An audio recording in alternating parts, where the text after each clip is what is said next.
Hello, gorgeous soul. Welcome to Astrology Night, your weekly astrology podcast. And this week is very intense. There's some positive, there's some amazing things happening, but also intense. Who knows what's going to happen? But let's get right into it. Venus is trine Mars on the 8th, which is great. It's very, very positive. It brings our passion back. We feel things, we express things. We have that beautiful ability to have the Venus expressed within ourselves as well as the Mars. So we have action, we have power, we have strength, we have focus, and we also have this ability to attract and be magnetic. So it's a great improvement for our intimate relationships, but also anything we're passionate about, project, hobby, whatever it is that really lights your fire is going to be lit this week.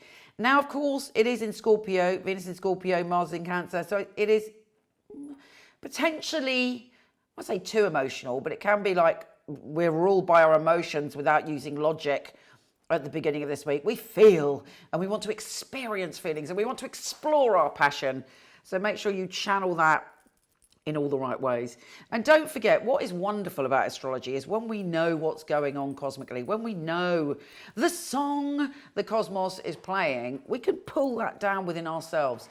So if you've got any issues where you feel that you can't go after your passion or you can't express the power of your emotion, then this is a great time to go, I call that down within me, and you will find the energy comes through just like that.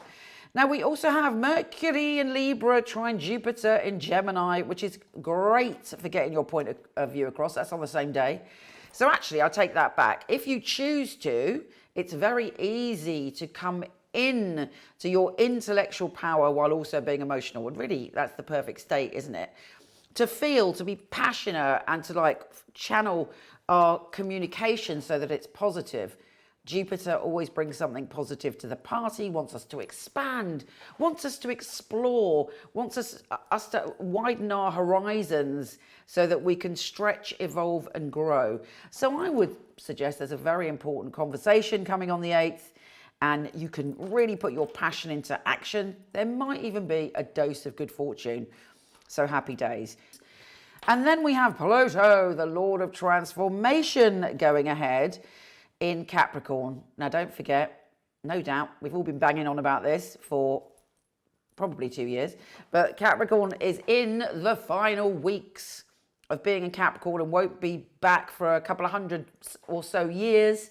It's our last flavor of this, and because it's in its, I'm not going to anaretic degree, not anarchic, which I also like to say, but I mean, really, they're the same things in terms of the chaos that can come at a 29-degree experience. But so this energy is very, very full on, and it's going to bring about extremes. We may see extremes of power plays. Maybe this warmongering is going to go to the even more hideous extremes. We're going to see, a lot of people trying to be top dog, put it that way, because that's what Capricorn is. They want to lead, they want to climb that mountain, they want to get to the top of the mountain, they want to win. And while this is individually a good thing, when it's played out on the global scale, it can be quite terrifying, because it's like, all this energy is pointed to potentially selfishness, control, and a lack of empathy and compassion. I am hoping that the other two minor things that are going on at the beginning of the week will, calm this down. But I do feel that we might have an escalation of conflict until we have Pluto in Aquarius, when then it is a game changer and there will be much more unity. Also, because it's at the end, it may be that people are waking up and going, this is enough now, and that there will be some kind of resolution. So fingers crossed. I believe we are all a unique shard of the whole. It's so important for us to visualize peace, to stand up for injustice, and to really hold the energy now, because it is, that last thrust of the patriarchy.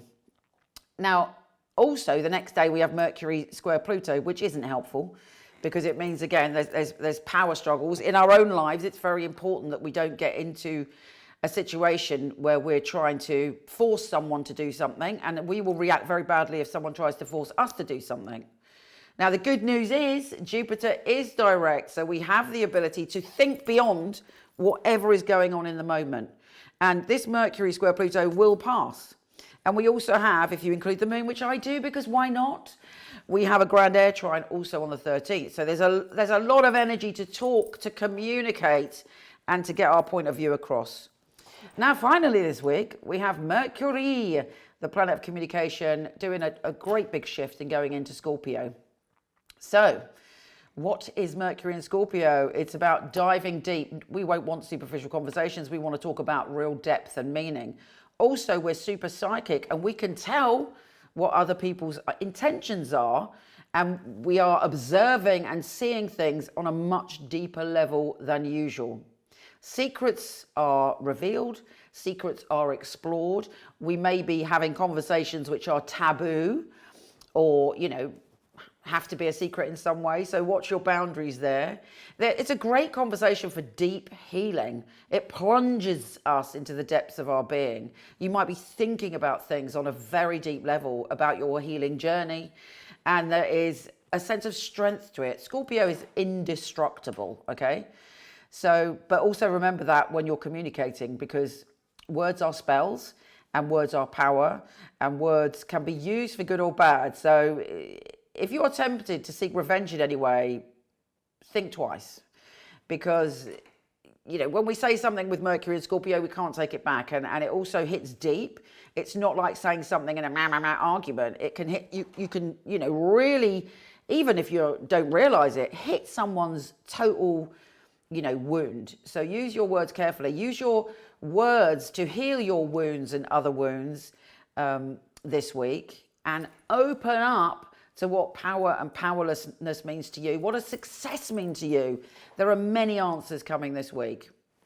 Let's see what the tarot has to say. Okay, let's pull 3 cards to see if there's any advice for us for the week ahead. Okay, card 1, the 7 of Cups. Yes. Our passion is raised. We are feeling the passion. We're having all these ideas for all these different dreams. Be very careful what you choose. Sometimes when we're choosing a dream, we go for a repeat of something we longed for in the past. This is not the time to do that. Don't pick the snake. Don't pick the maybe surprise gift. Go after something that you are inspired by, that you know is real. Don't pick an illusion. And you know what? A lot of the time when we pick an illusion, we pretend to ourselves we didn't know. Oh, we didn't know that person, wasn't for us. Or we didn't know the consequences of our action, when really, deep down inside, we do. This card is saying your dreams are there, but you have to be clear in what you're choosing and why, and be very honest with yourself this week. Card 2.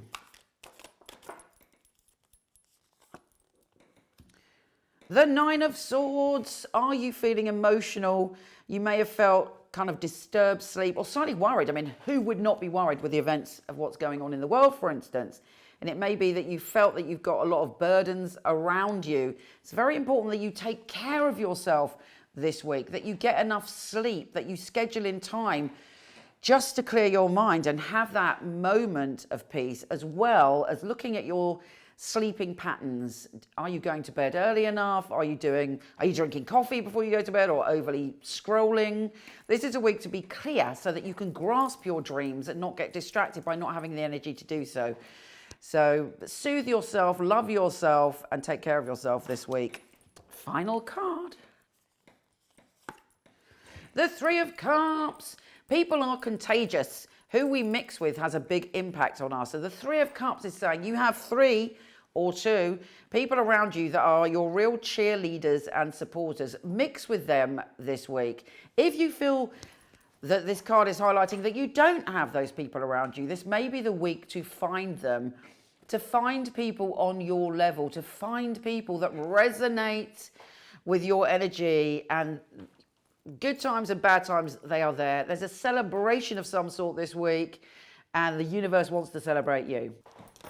So whatever happens to you this week, know that you are loved. You are a unique shard of the whole. You are divine and irreplaceable. If you can, mix with people that have love in their heart. Send some love out to the universe and hold your beliefs and your trust high. Take care, gorgeous, and I'll speak to you soon.